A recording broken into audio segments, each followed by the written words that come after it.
Pues buenos días y bienvenidos de nuevo a esta serie de grabaciones que hacemos con personajes que realmente me inspiran y que me han llamado muchísimo la atención, ¿no? Y hoy vamos a estar con Paula Farias, que, bueno, hace el 2001 creo que fue. Yo vi la fotografía que podéis ver, un dominical de La Vanguardia.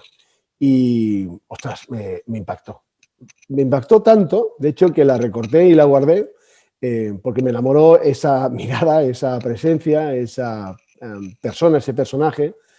Luego me enteré que era una fotografía de Sebastián Salgado y que el fotógrafo brasileño, y que lo estaba haciendo con una coordinadora de Médicos Sin Fronteras, a la que conocí al cabo de unos años en un programa de liderazgo que yo coordinaba, y que primero no la reconocí, me la presentaron, me senté al lado de ella, y cuando se presentó y dijo que había sido presidente de Médicos Sin Fronteras, que había estado en conflictos como en Angola, en los Balcanes, en Afganistán, y al poner una presentación salió esa fotografía, me acuerdo que me quedé muy sorprendido mirándola y dije: Paula, tía, que yo estoy enamorado de ti desde hace años.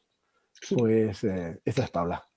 Y además quiero aprovechar para presentar pues tu última novela, Fantasmas Azules, que no es que transcurra, pero sí que tiene muchísimas conexiones, o no es que solo transcurra, pero sí que tiene muchísimas conexiones con Afganistán y con el periodo que tú estuviste allí.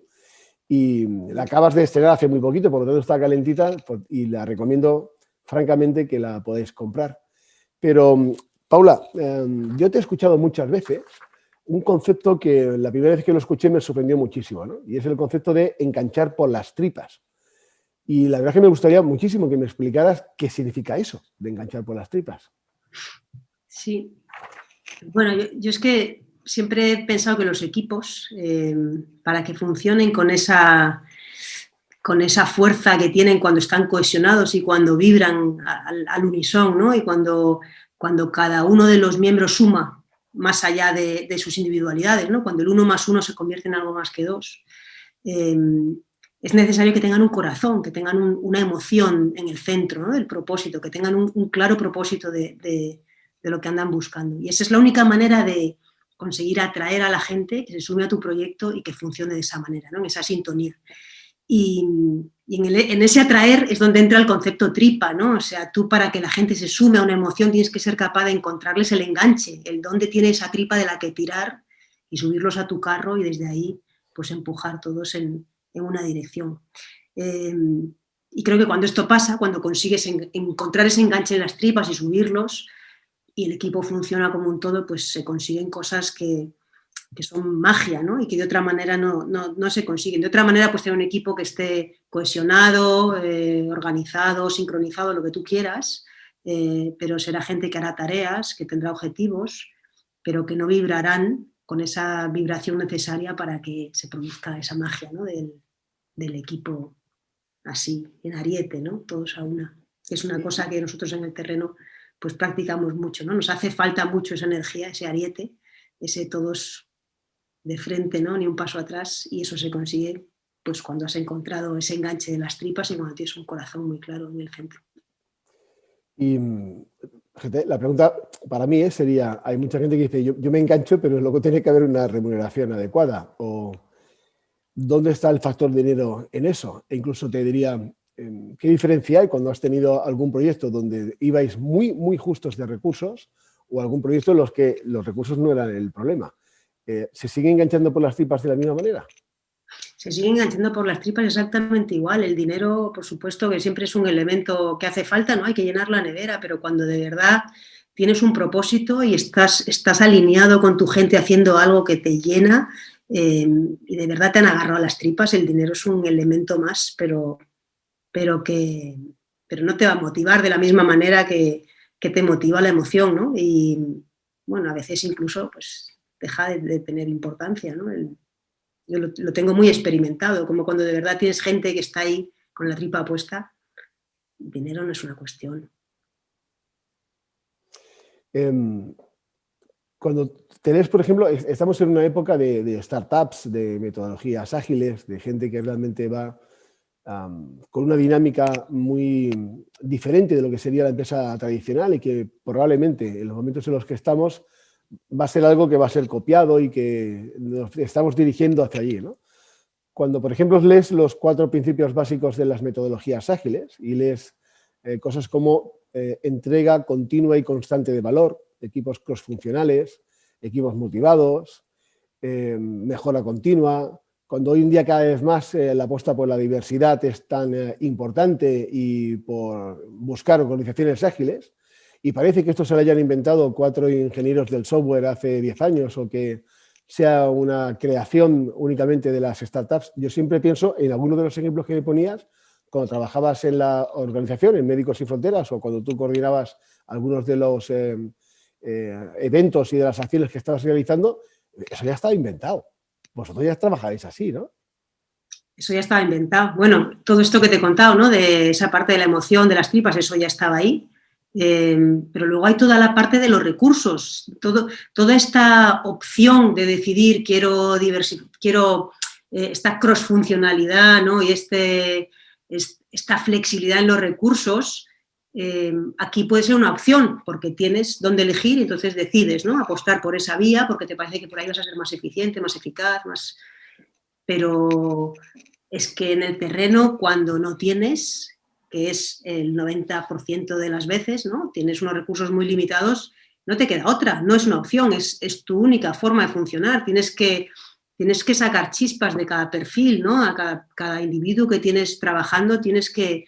No vas a poder cubrir perfiles de puesto, tienes personas a las que tienes que sacar el jugo lo máximo posible, ¿no? Pero...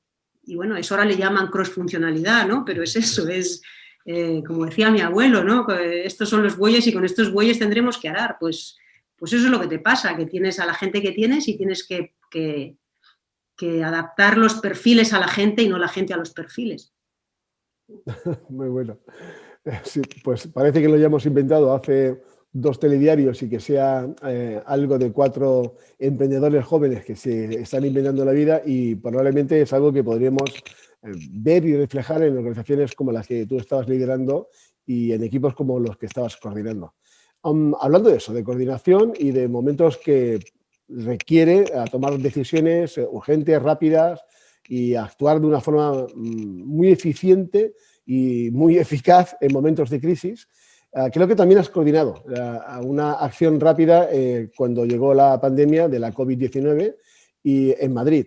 Y te voy a hacer una pregunta complicadilla y luego una pregunta, si quieres, como más polite, como más fácil de contestar. La pregunta complicadilla es: ¿tú crees que se coordinó bien? ¿Tú crees que se hizo lo que se tenía que hacer y se ejecutó de la forma en la cual se tenía que ejecutar? Y esa es la complicada. Y la fácil es, ostras, darnos 4 o 5 consejos para poder hacer frente a situaciones de crisis de una forma muy eficaz con los equipos que tienes. Bueno, la primera pregunta, a ver, se hizo lo que se pudo, ¿no? Se podría haber hecho mejor, por supuesto, pero bueno, se hizo lo que se pudo, llegó la ola y pilló a todo el mundo desprevenido, y es muy difícil aprender deprisa, ¿no? Cuando ya tienes claro lo que hay que hacer es más fácil, ¿no? Verlas venir y tratar de prepararte.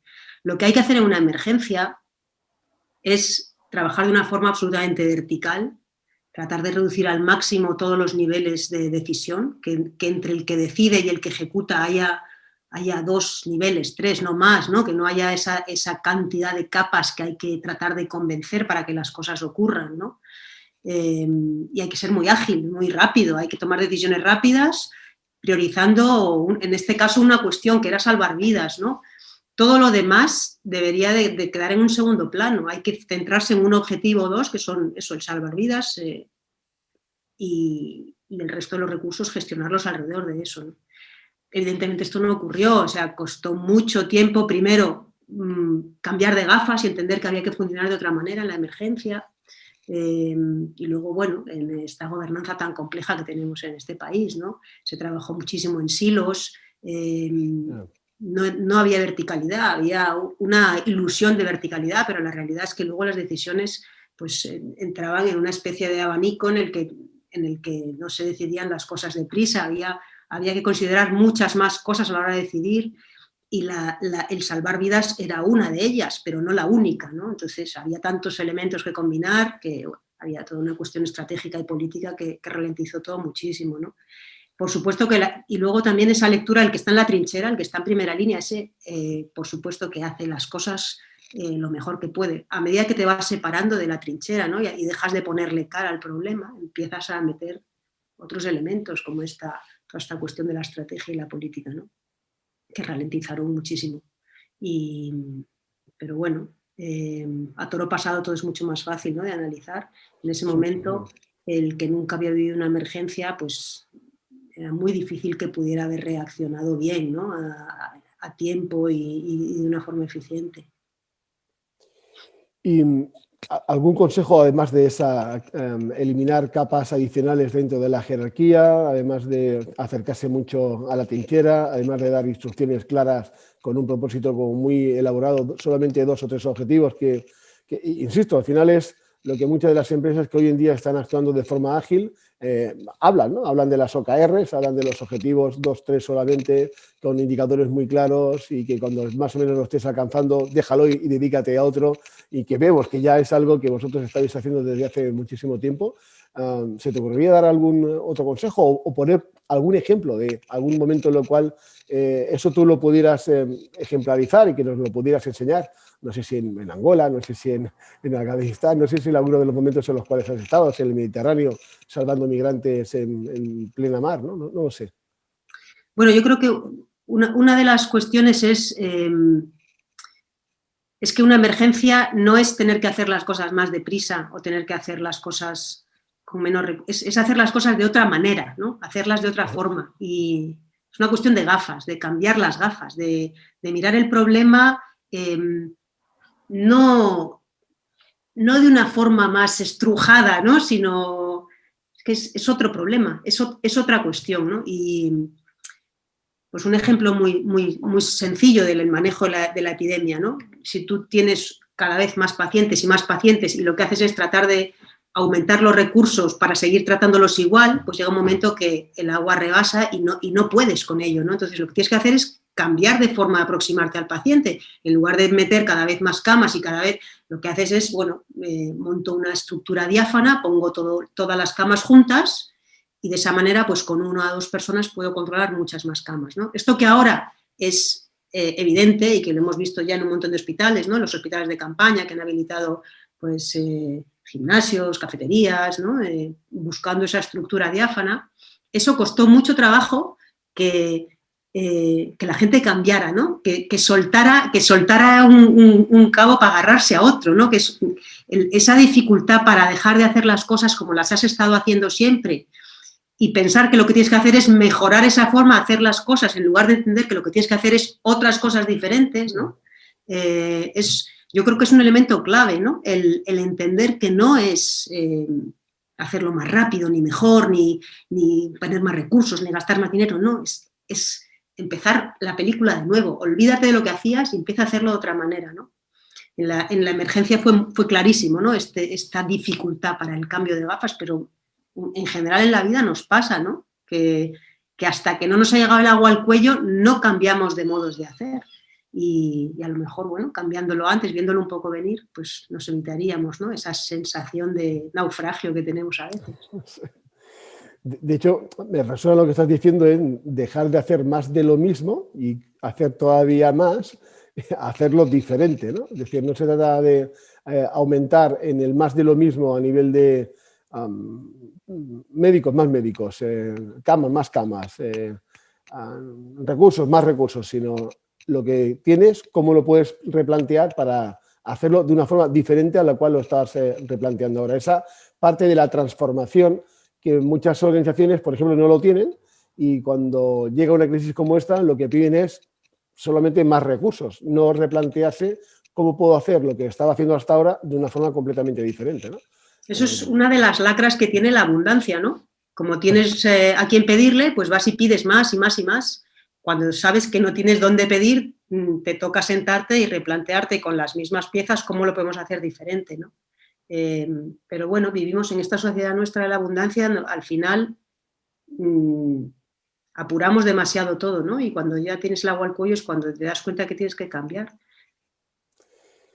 Paula, ¿hemos aprendido? Es decir, si mañana viniera pues yo sé, una mutación del COVID que resulta que no funciona con las vacunas, o nos viene otro coronavirus o otra pandemia de lo que fuera que no teníamos claro, o directamente el cambio climático genera una serie de consecuencias a nivel atmosféricas, que resulta que a partir de ahora nos viene una sequía de 2 años seguida de 2 años de grandes lluvias, estoy poniéndome muy apocalíptico. No es nada apocalíptico eso. ¿Habremos aprendido para algo? Es decir, ¿tú consideras que si en el 2022 nos pasara alguna cosa similar, el sistema sabría reaccionar? ¿O nos Hombre, algo pasaría? hemos aprendido, evidentemente. Bueno, lo estamos viendo con las distintas olas, ¿no? Como ya el enfoque es muy distinto, ya no se rebalsan las cosas, ¿no? Ya, bueno, nos vamos ajustando, pero se funciona, ¿no? No tiene nada que ver lo que ha sido la segunda, la tercera ola con lo que fue la primera, ¿no? En los hospitales, la forma de funcionar. Ahora ya todo el mundo ha sabido cambiar de gafas y ahora ya, pues rápidamente pones en marcha los recursos. Eh, y luego hemos aprendido de vulnerabilidades, espero, ¿no? No somos tan, tan invulnerables como nos creíamos y bueno, eso queda, ¿eh? Eso yo creo que queda en la piel, ¿no? Por mucho que luego se nos pase y nos olvidemos, el que se ha sentido vulnerable se le queda ahí en la piel y no es lo mismo. Yo creo que sí, que nos hemos dado cuenta que, que vivimos en un mundo global, que este es un barco en el que vamos todos y que si el barco se hunde, pues nos vamos todos a pique. A lo mejor luego nos olvidamos y, bueno, no lo intelectualizas del todo y se queda ahí, ¿no? Pero ahí está, ¿no? Yo creo que queda en la piel esa enseñanza, esa sabiduría de, ojo, que estas cosas no conocen fronteras, ¿no? Y me gustaría ir acabando con una pregunta o con la reflexión o el recuerdo de una anécdota que una vez creo que te oí hablar sobre tu intervención o la intervención de Médicos Sin Fronteras en la Guerra Civil de Angola, sobre la capacidad de motivar en la desesperación, ¿no? Es decir, cuando la gente está absolutamente desesperada, poder encontrar algún factor que ayude a que la gente, aún así, pueda ver que hay salida y que hay mejora, ¿no?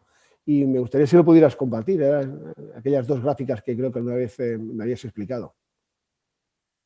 Las gráficas de los muertos, ¿no? Y las gráficas de las hogueras, de aquello, ¿no? Sí, bueno, era una situación tremenda, se nos estaba muriendo muchísima gente cuando llegamos y, bueno, pusimos en marcha un proyecto nutricional que sabíamos que iba a tener un efecto a corto plazo bastante positivo, pero aún así, pues íbamos a seguir teniendo muertos durante muchos días, aunque fueran disminuyendo, ¿no? Entonces, bueno, es duro. Hicimos una gráfica con esto, sabiendo que esa gráfica iba a bajar, porque es muy duro que se te mueran 5 niños en un día. Y el hecho de que se hayan muerto menos que antes sigue siendo difícil de manejar. Entonces, si tú en una gráfica eres capaz de ver que, bueno, en esa dureza, la dureza va bajando, pues te ayuda, ¿no? A dentro del horror entender que hay un camino en positivo, ¿no? Que estamos haciendo las cosas bien. Y entonces en aquella aldea también cuando llegamos pues no había ninguna hoguera porque la gente había bajado los brazos, ¿no? Y estaban todos un poco esperando a morirse, realmente una población entera que se había rendido.